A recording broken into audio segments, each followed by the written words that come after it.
بسم اللہ الرحمن الرحیم. محترم ناظرین، السلام علیکم ورحمۃ اللہ وبرکاتہ. حضرت نوح علیہ السلام کی کشتی. حضرت آدم علیہ السلام کے دنیا میں آنے کے بعد ان کی اولاد دنیا میں خوب پھلی پھولی، لیکن ایک مدت گزر جانے کے بعد وہ لوگ خدا کو بھول چکے تھے اور ایک خدا کے بجائے انہوں نے مٹی اور پتھر کے کئی خدا بنا لیے تھے.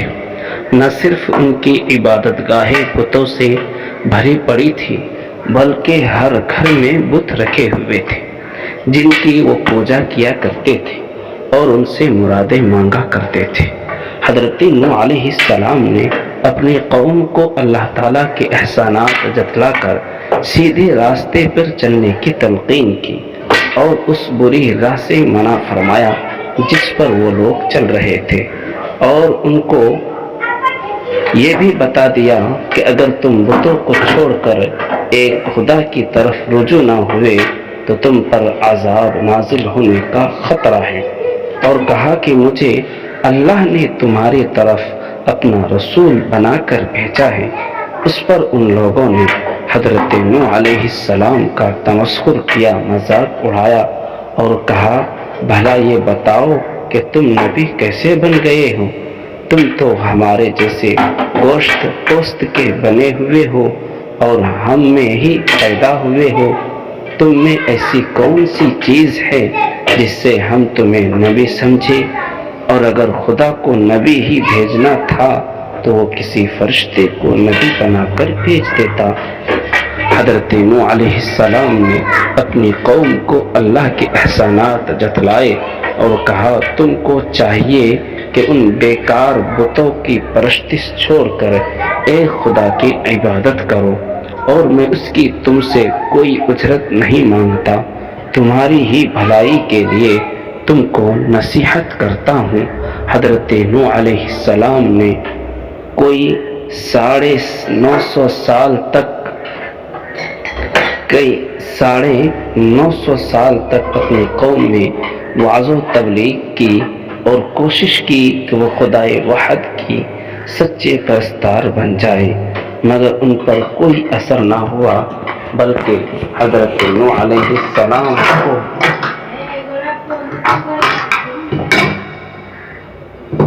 اس پر روشنی نہیں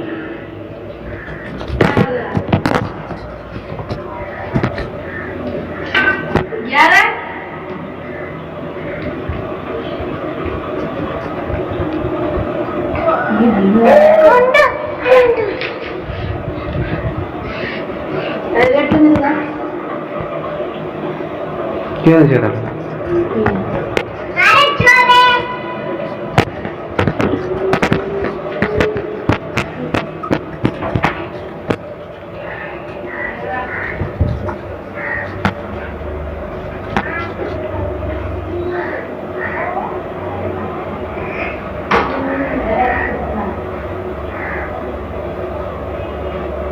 بلکہ حضرت نوح علیہ السلام وعظ فرماتے تو ان کو ٹھٹھوں میں اڑاتے، کانوں میں انگلیاں ٹھوس لیتے.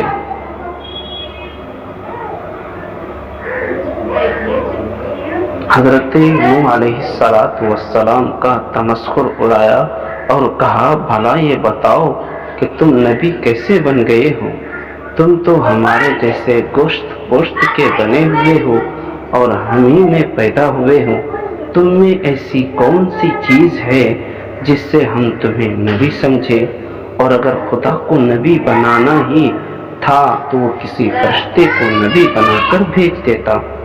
حضرت نوح علیہ السلام نے اپنی قوم کو اللہ کے احسانات جتلائے اور کہا کہ تم کو چاہیے کہ ان بیکار بتوں کی پرستش چھوڑ کر ایک خدا کی عبادت کرنی چاہیے، اور میں اس کی تم سے کوئی اجرت نہیں مانگتا. تمہاری ہی بھلائی کے لیے تم کو نصیحت کرتا ہوں. حضرت نوح علیہ السلام نے 950 سال تک اپنی قوم میں وعظ و تبلیغ کی اور کوشش کی کہ وہ خدائے واحد کی سچے پرستار بن جائے، مگر ان پر کوئی اثر نہ ہوا، بلکہ حضرت نوح علیہ السلام وعظ فرماتے تو ان کو مذاق اڑاتے، کانوں میں انگلیاں ٹھوس لیتے تاکہ ان کی آواز کانوں میں نہ پہنچ جائے۔ صرف چند لوگ تھے جو آپ پر ایمان لائے۔ قوم کی یہ سرکشی اور نافرمانی دیکھ کر حضرت نوح علیہ السلام نے اپنے رب کو پکارا کہ اے اللہ، میں تو اس قوم سے تنگ آ گیا ہوں، اب تو ہی ان سے بدلہ لے۔ خداوند تعالی نے حضرت نوح علیہ السلام کو حکم دیا کہ ایک کشتی بناؤ، اور یہ بھی حکم دے دیا کہ دیکھنا اب کسی کی سفارش نہ کرنا، اب ان پر ضرور عذاب نازل ہو کر رہے گا۔ حضرت نوح علیہ السلام خدا کے حکم کے مطابق کشتی بنانے میں لگ گئے۔ جب کشتی بن کر تیار ہو گئی تو خدا نے حکم دیا کہ اپنے اہل اور ان لوگوں کو کشتی پر سوار کر لو جو مجھ پر ایمان لے آئے ہیں، اور ہر جانور کا ایک ایک جوڑا بھی کشتی میں رکھ لو۔ جب سب لوگ کشتی میں بیٹھ گئے تو خدا کے حکم سے زمین کے سوتے پھوٹ پڑے، اس کے ساتھ ہی موسلادھار بارش شروع ہو گئی، زمین پر پانی بڑھنے لگا اور حضرت نوح علیہ السلام کی کشتی پانی میں تیرنے لگی۔ پانی بڑھا تو حضرت نوح علیہ السلام نے دیکھا کہ ان کا بیٹا پانی میں ڈوبنے لگا ہے۔ آپ نے اسے آواز دی کہ اب بھی آ جاؤ تاکہ خدا کے عذاب سے بچ سکو، مگر اس نے جواب دیا تم جاؤ، میں کسی پہاڑ کی چوٹی پر چڑھ کر اپنی جان بچا لوں گا۔ پانی تھا کہ تھمنے کا نام ہی نہیں لے رہا تھا۔ دنیا کے نافرمان اور سرکش لوگ اس سیلاب میں فنا کے گھاٹ اتر گئے اور حضرت نوح علیہ السلام کی کشتی جودی پہاڑی کی چوٹی پر جا کر ٹھہر گئی۔ اب خدا کے حکم سے سیلاب تھم گیا اور زمین نے سارا پانی اپنے اندر جذب کر لیا۔ اب خدا نے حضرت نوح علیہ السلام کو حکم دیا کہ کشتی سے اتر جاؤ، تجھ پر اور وہ لوگ جو تجھ پر ایمان لائے ہیں ان پر ہماری رحمتیں برکتیں نازل ہوں گی، کیونکہ اس طوفان میں دنیا کے تمام لوگ ہی فنا ہو گئے تھے، صرف چند لوگ ہی زندہ بچے تھے۔ اس لیے حضرت نوح علیہ السلام کو آدم ثانی بھی کہا جاتا ہے، انہی کی اولاد اس وقت دنیا میں آباد ہے۔